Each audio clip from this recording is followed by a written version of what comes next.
Award-winning artist Anele Zondo and rapper El Tito have sparked fresh dating rumors after sharing affectionate photos together at the 2026 Durban July.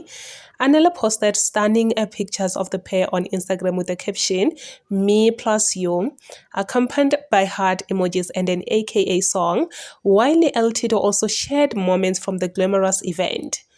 The two first got fans are talking after sharing a kiss on El Tito's YouTube podcast, but their latest posts have many convinced their relationship is no longer just a speculation. Their comment sections were flooded with reactions from celebrities including Somizi, Faith Ngenzi, Amanda Dupoint, Nandi Madida, Shamiso Mosaka, and Tapsi, who all showed their support with heart emojis and congratulatory messages.